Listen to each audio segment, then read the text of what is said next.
안녕하세요. 반갑습니다. 오늘은 1대1 제자 양육 자반 8주차 내용을 함께 살펴보겠습니다. 오늘은 저희들이 성령 충만함에 대해서 함께 살펴볼 예정입니다. 교육 목표를 먼저 읽겠습니다. 동반자 교재의 136페이지입니다. 그리스도인이 승리하는 신앙생활을 하기 위해서는 성령 충만이 필요하다는 것을 깨닫는다. 성령 충만은 무엇이며 이를 받기 위한 방법이 무엇인지 안다. 이렇게 정리되어 있습니다. 저희들이 오늘 함께 살펴볼 이 성령 충만과 관련된 교재의 구성은 다음과 같습니다. 먼저 성령 충만의 의미 what, 그리고 누가 성령 충만을 주시는가 who, 성령 충만을 받는 이유 why, 그리고 성령 충만을 받는 방법 how, 성령 충만을 받은 결과, 그리고 언제 성령 충만을 받을 수 있는가 when, 보충 설명으로 구성이 되어 있습니다. 이렇게 구성된 교재를 저희들이 가지고 진행을 할 때에는요. 먼저 오늘 동반자 반 저희들이 현장에서 모일 때는 성령 충만과 관련된 글을 읽어오시도록 부탁을 드렸습니다. 찰스 허멜이라고 하는 학자가 지은 책인데요. 굉장히 의미가 깊습니다. 그래서 사실 저희가 살펴보려고 하는 성령 충만에 대한 개념을 굉장히 거의 다 정리를 하고 있기 때문에 꼭 읽어오시도록 부탁을 드렸고요. 주일에 들었던 말씀 그리고 지난주에 복습했던 내용도 한번 저희들이 복습하는 시간을 가지게 되겠습니다. 암송할 구절은 갈라디아서 5장 22절 23절 말씀입니다. 오직 성령의 열매는 사랑과 희락과 화평과 오래 참음과 자비의 양성과 충성과 온유의 절제니 이 같은 것을 금지할 법이 없느니라. 이렇게 기록이 되어 있습니다. 보통 때는 제가 이제 그냥 독서 과제를 나누도록 하는데요. 오늘은 이 독서 과제에 대한 정리를 한번 하고 지나가도록 하겠습니다. 왜 그런 거 아니면 하니까요. 이번 독서 과제에는 굉장히 성경적인 연구, 그리고 균형 잡힌 시각을 제시하고 있기 때문에 그렇습니다. 먼저 이제 저자가 누가복음 사도행전에 나타낸 그 성령 충만의 개념이 어떻게 사용되었는지, 그리고 이제 바울 서신에서는 성령 충만이 어떻게 언급이 되었는지, 그리고 이제 그것들을 이제 개인적인 측면, 공동체적인 측면, 존재론적인 측면, 기능적인 측면에서 이제 구분을 해 두었습니다. 저희들이 한번 정리를 하면요. 먼저 누가복음에 기록된 성령 충만의 개념입니다. 이제 누가복음을 기록했지 않습니까? 이제 그 성령 충만하다, 성령의 충만함을 입다 이런 표현들을 쭉 모아가지고 이제 분석을 해보니까요. 예수님께서 이 땅에 오시고 또 오셔서 구속 사역을 감당하시고 부활하실 때까지 어떤 여러 가지 사건들이 있는데 그 가운데 성령의 충만함이라고 하는 단어가 사용이 되었다. 그것이 지금 여러 가지 이제 예들을 제가 기록을 해 두었는데요. 이제 저자가 그 글에서 언급을 하고 있습니다. 누가복음에는 예수님의 구속의 드라마 가운데 성령께서 역사하셨다. 그 개념을 저희들이 이제 이해하면 되겠고요. 사도행전에서는 조금 양상이 다릅니다. 이제 예수님께서 이루신 그 예수님의 구속 사역을 부활하심을 이제 복음을 증거하는데 복된 소식을 증거할 때 그 복음 증거가 가능하도록 능력을 주시는 그것과 관련해서 성령 충만이 언급되었다 하는 것입니다. 저자가 이렇게 정리를 하고 있습니다.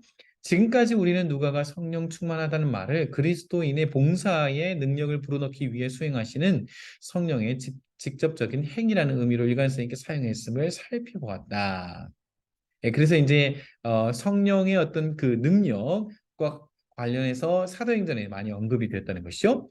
그럼 뭐 예들이 있습니다. 오순절 성령 강림 이후에 외국어로 말하기를 시작하면서 복음을 전했던 예들, 그리고 여러 가지 이제 사도행전 4장부터 뭐 7장, 10장, 19장 이렇게 중간중간에 계속해서 복음이 온 유대와 사마리아와 땅끝까지 이르러 전파되는 그 과정 가운데 성령 충만의 기록들이 남아 있다는 것입니다. 이제 바울 서신에 나타난 성령 충만입니다. 바울 서신에서는 좀 더 다각적인 측면에서 성령 충만이 언급이 되었습니다. 첫 번째는 이제 공동체적인 측면인데요. 먼저는 예배와 관련해서 성령 충만이 언급이 되어 있어요. 그래서 이제 성령의 충만함을 받으라 너희 시와 찬미와 신령한 노래들로 하나님을 높이고 할 때 또 언급이 되어 있거든요. 그러니까 저희가 예배를 드릴 때 성령의 충만함이 필요하다. 그것을 언급을 했고요. 그리고 이제 은사와 관련돼서는 공동체적인 측면에서 이 성령 충만의 역사가 나타난다. 그렇게 저희들이 정리할 수 있겠습니다. 뿐만 아니라 개인의 내면적인 측면에서 그 성령의 충만함, 성령의 역사하심, 성령의 인도하심 이런 표현들이 많이 사용이 됐죠. 성령을 따라 살라, 성령이 지도하시는 대로 행하라, 성령을 슬프시게 하지 말라. 그래서 이 개인적인 측면에서도 성령님의 역사가 기록이 되어 있고요. 뿐만 아니라 이제 어떤 행위라고 하는 관점에서 은사들을 보면 어떤 기능적인 일들, 행위적인 측면에서 성령님의 도우심을 따라서 교회를 세우도록 은사가 주어졌다는 것을 알 수 있고요. 존재론적인 측면에서 저희들이 이번 과에서 외울 그 성령의 9가지 열매는 우리의 존재가 변화된다는 측면에서 성령께서 역사하신다. 그것을 저희들이 정리할 수 있겠습니다. 자, 그러면 이제 교제 속으로 깊이 들어가 보도록 하겠습니다. 먼저 성령 충만의 의미입니다. 삼위일체의 한 위이신 성령님의 지배를 받고 그의 능력으로 채워지는 것, 그것이 성령의 충만함입니다. 대표적인 구절로 이제 에베소서 5장 18절에 술 취하지 말라 이는 방탕한 것이니 오직 성령의 충만함을 받으라. 사도 바울이 이제 술과 성령의 어떤 취함의 개념을 비교하고 있거든요. 이제 술을 많이 먹다 보면 내가 술을 먹는지 술이 나를 먹는지 어느 순간에 술이 나를 지배해버리지 않습니까? 그러니까 어떤 지배하다는 개념이 있는 것이죠. 그래서 성령의 충만함을 받는다는 것은 성령의 지배를 받는 것, 성령님께서 나를 다스리시는 것, 그래서 성령의 다스리심을 받으라. 그렇게 그걸 전하기 위해서 메타포를 사용했다. 그렇게 이해할 수 있겠습니다. 성령은 누가 주실까요? 바로 하나님 아버지께서 그리고 예수님께서 주십니다. 대표적으로 누가복음 11장 13절에 보시면요. 너희가 악할지라도 좋은 것을 자식에게 줄 줄 알거든 하물며 너희 하늘 아버지께서 구하는 자에게 성령을 주시지 않겠느냐 그랬습니다. 이제 이 하늘 아버지께서 성령을 주십니다. 그런 개념을 분명하게 전달을 했고요. 요한복음 10장 22절에도 보시면 예수님께서 후 하고 내쉬시면서 성령을 받으라. 예수님께서 주셨다는 것을 알 수 있죠. 이제 신약 성경에서 성령님과 하나님의 영과 예수님의 영, 이 세 단어는 같은 의미로 사용됩니다. 그러니까 삼위일체 하나님의 연합함을 그리고 표현은 다르게 하지만 그 삼위 하나님이 함께 역사하고 계신다는 것을 이 표현들을 통해서 알 수 있는 것이지요. 제 성령 충만을 받아야 되는 이유는요. 성령으로 충만해야만 우리가 우리의 소욕에 육체의 소욕에 휘둘리지 않고 하나님께서 기뻐하시는 믿음의 길, 진리의 길, 순종의 길을 걸어갈 수 있기 때문에 그렇습니다. 이제 가장 대표적인 예가 사도 바울이 기록한 로마서 7장의 말씀입니다. 굉장히 중요한 구절이거든요. 사도 바울이 그렇게 고백을 하는 거예요. 내 속에는 하나님을 순종하는 마음이 있는데 또 다른 법이 그 법과 싸우고 있다. 하나님의 법과 죄의 법이 나를 이렇게 싸우고 있는데 오라 나는 이 싸움 때문에 곤고하다. 누가 이 죽음의 몸에서 나를 건져낼고 그렇게 고백하는 내용이 나옵니다. 그 다음에는 이후에는 이제 성령 충만과 관련된 내용이 로마서 8장부터 언급이 되죠. 그런데 이 구절이 보여주는 의미는 무엇인가? 바로 육체의 소욕이 우리에게 남아 있습니다. 구원을 받았지만 이렇게 죄의 관성이 있는 거죠. 그게 남아 있는데 그것을 다스리는 것이 어떻게 가능한가? 바로 성령의 역사하심으로 이걸 다스릴 수 있다는 것이죠. 직접적으로 사도 바울이 갈라디아서 5장 17절에서 이렇게 얘기합니다. 육체의 소욕은 성령을 거스르고 성령은 육체를 거스르나니 이 둘이 서로 대적함으로 너희가 원하는 것을 하지 못하게 하려 함이니라. 그래서 성령의 다스리심을 받으라. 그러므로 하나님이 기뻐하시는 삶을 살아갈 수 있다는 것이죠. 자, 이제 나눔 질문입니다. 우리 안에는 누구든지 다 육체의 소욕이 있습니다.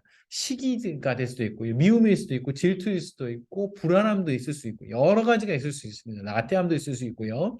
그래 나의 육체의 소욕은 무엇인지 한번 돌아보시고, 하나님께서 다스려 주시기 원하는 그 육체의 소욕을 하나님께 내어놓고 기도하실 수 있기를 바랍니다.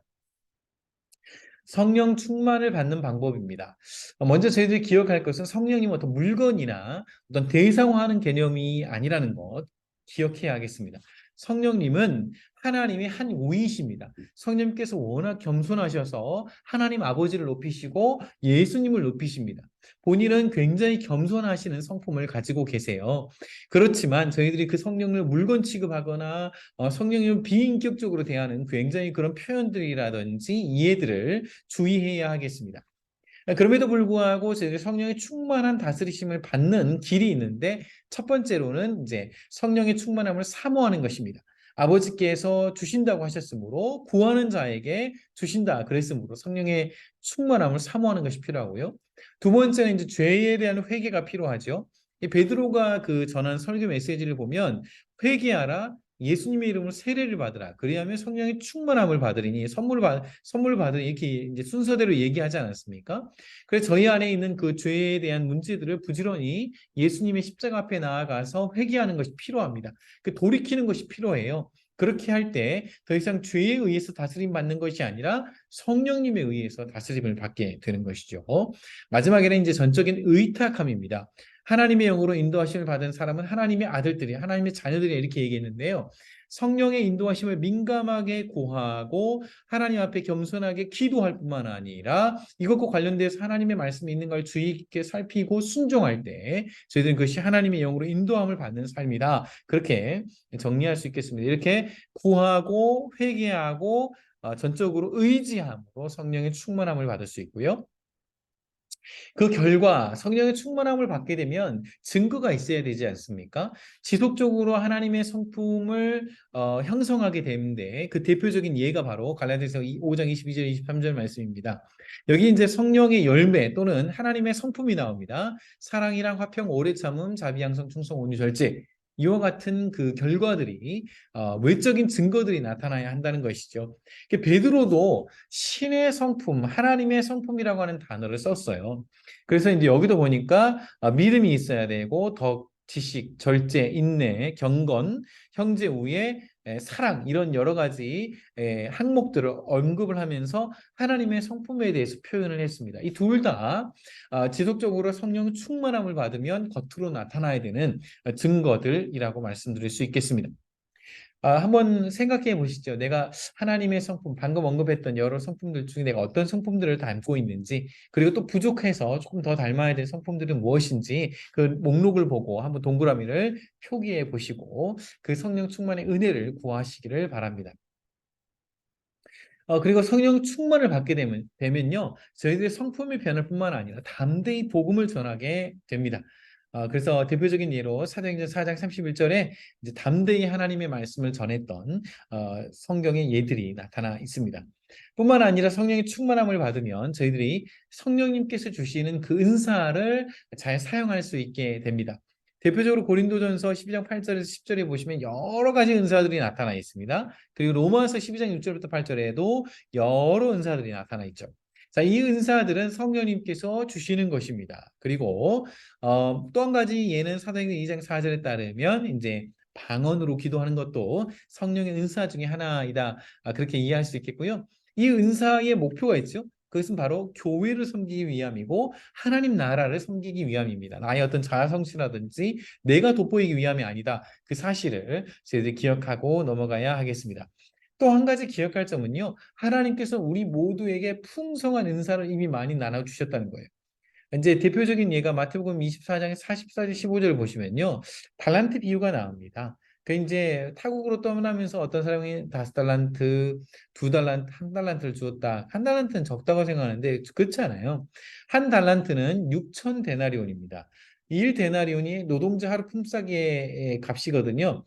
연봉은 300데나리온 정도 됐습니다. 그러니까 이제 20배 정도 차이 나니까 20년치 연봉이라고 생각하시면 돼요. 우리가 평생 동안 이 일을 해서 먹고 사는데 그 필요한 돈이라고 생각하시면 됩니다. 그러니까 1달란트라도 굉장히 큰 금액인 것이고 이 달란트의 비유와 은사의 비유가 이렇게 공유되는 부분이 있는데 그것은 바로 무엇인가? 주시는 분, 은사를 주시는 분, 달란트를 주시는 분이 하나님이시고 우리 모두에게 풍성한 은사를 주셨다. 그러므로 저희들이 그 은사를 발견하고 하나님 나라를 위해서 잘 사용하는 것이 필요하다. 그렇게 이해할 수 있겠습니다.